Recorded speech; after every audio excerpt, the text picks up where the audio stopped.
Benvenuti in questo nuovo video. Oggi andiamo a vedere come ho realizzato la massicciata per questa parte del plastico. Vi ricordo che questo è solo uno dei tanti esempi disponibili nel mondo della creatività e quindi potete fare un po' come volete o comunque ispirarvi ad altre tipologie di massicciate che magari vi farò vedere in un prossimo video. Ma in questo video andiamo a vedere in maniera approfondita quello che ho fatto su questa parte di massicciata. Ovviamente poi è stato esteso per tutto il resto del plastico.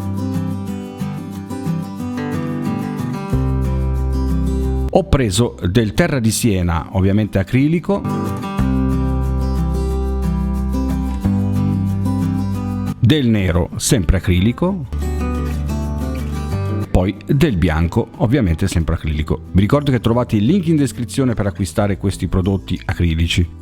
Una volta mescolato tutto, contento del colore, ovviamente io mi sono fatto aiutare perché purtroppo lo sapete, sono un po' daltonico, anzi molto daltonico, e quindi faccio molta difficoltà. A questo punto ho reso il colore abbastanza omogeneo e con l'aiuto di un pennello molto fine ho verniciato la parte laterale del fungo della rotaia. Ovviamente non preoccupatevi se dovesse sbordare qualcosa al di sopra del fungo, quindi sulla parte rotabile, in quanto dopo andiamo a rimuovere il tutto semplicemente con un panno oppure utilizzando dei prodotti appositi. Ovviamente io sto utilizzando questo prodotto che è appunto fatto apposta per rimuovere i colori acrilici, ma potete usare qualsiasi altra cosa. Sconsiglio ovviamente l'utilizzo dell'alcol, in quanto l'alcol con il nickel cromo non va proprio d'accordo. Mi sono costruito un sistema da mettere sul braccio con un panno di cotone 100% per andare a rimuovere la pittura in eccesso sia sulla parte dei binari che sulle traversine.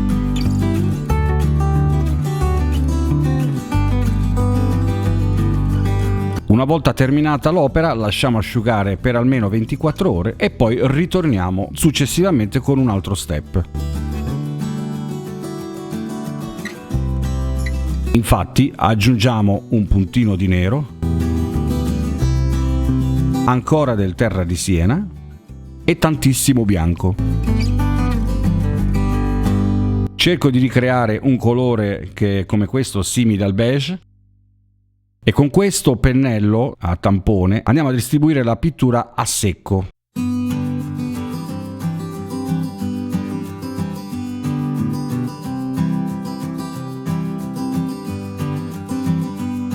Dopodiché prendo ancora del nero acrilico sempre e aggiungo abbastanza acqua, diciamo quasi un quarto del recipiente.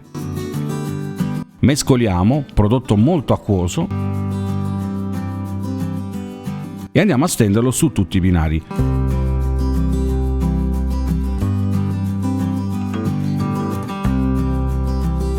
Con un panno o comunque con una spugnetta andiamo a tamponare per andare a togliere il liquido in eccesso e ricreare già l'effetto di invecchiamento dei binari.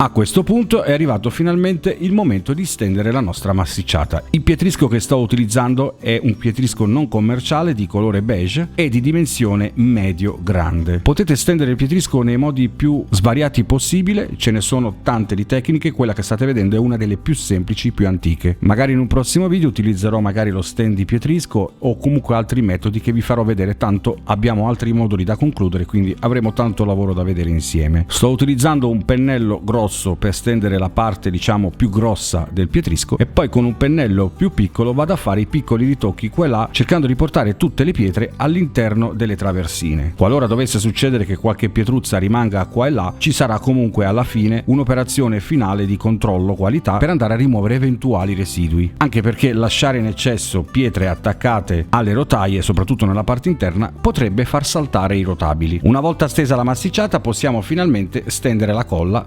Semplicemente ho creato colla Vinavil con acqua e un puntino di detersivo per i piatti. Con un siringone che utilizzo da tantissimo tempo vado a prelevare la colla cercando di non portarmi troppa aria e goccia per goccia vado a riempire tutta la zona della campata. Ovviamente questo lavoro richiede un botto di tempo, io ci ho messo per fare tutto questo modulo circa una settimana di lavoro tra mal di schiena e altri problemi legati al tempo. Una volta asciugata la colla, quindi vi conviene aspettare 24-48 ore che tutta l'acqua venga estrapolata dal binario, possiamo finalmente fare un'altra operazione, cioè mettiamo della colla in un contenitore in maniera abbondante, prendiamo il colore acrilico Terra di Siena e andiamo a dare colore a questa colla. Fate attenzione che questo è una cosa molto carina. Andiamo a mescolare e quindi stiamo praticamente colorando la colla. Una volta che abbiamo mescolato bene, possiamo aggiungere l'acqua e andare nuovamente a mescolare fino a renderla proprio quasi come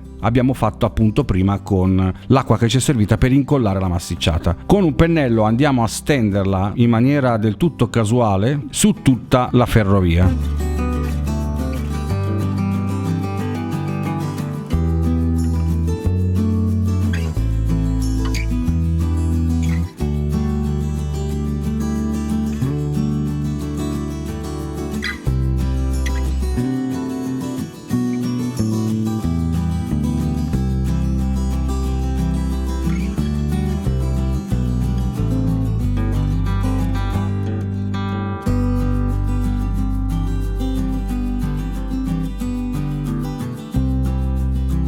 Finito questo procedimento, aspettiamo ulteriori 24-48 ore e poi passiamo a quest'altro procedimento, cioè quello di mettere l'acqua e del nero acrilico, ma molto abbondanza di acqua, quindi andiamo a stenderla sempre con un pennello in maniera anche qui del tutto casuale qua e là.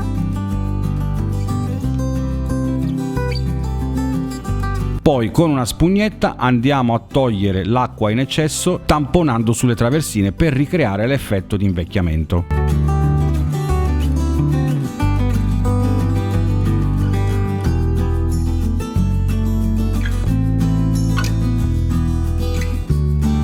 A questo punto prendiamo del bianco acrilico a secco con questo pennello a tampone, andiamo a togliere l'eccesso di pittura con un tovagliolo e poi la spargiamo qua e là sulle traversine e anche nei laterali, così in maniera del tutto casuale, senza premere troppo, quindi sventoliamo sopra il pennello.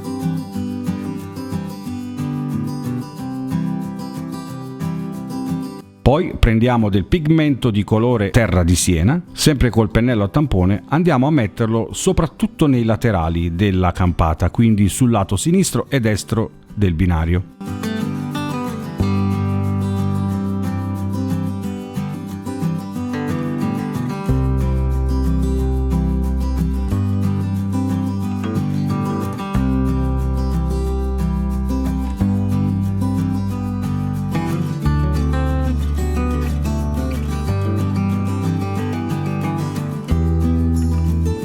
Stessa cosa facciamo con del pigmento nero, ma questa volta sempre tamponando in maniera molto leggera. Andiamo a fare la parte centrale, quindi sopra le traversine andiamo a stendere il nero.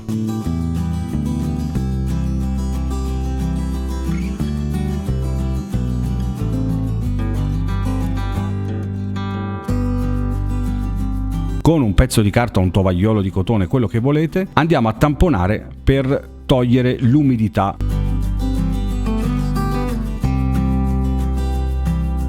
A questo punto ecco l'effetto. Non è ancora finita perché ora dobbiamo fare appunto quello che vi dicevo all'inizio, il controllo qualità. Andiamo a controllare se tutta la campata della ferrovia è idonea, andiamo a verificare se ci sono pietre attaccate alle rotaie, soprattutto nella parte interna della rotaia dove rotola la ruota, l'assale del treno, in quanto questo potrebbe compromettere il normale funzionamento dei rotabili. È molto pericoloso, potrebbe farli deragliare, saltare, eccetera eccetera. Una volta fatto il controllo è arrivato il momento finalmente di mettere la lacca. Non è obbligatorio, io la metto per creare compattezza finale su tutto quello che ho messo giù, quindi tra pittura, pietrisco, eccetera eccetera. E ora è arrivato il momento di riportare il modulo nel plastico, agganciarlo e far girare qualche treno. Grazie per avermi guardato, ci vediamo al prossimo video, un abbraccio e alla prossima.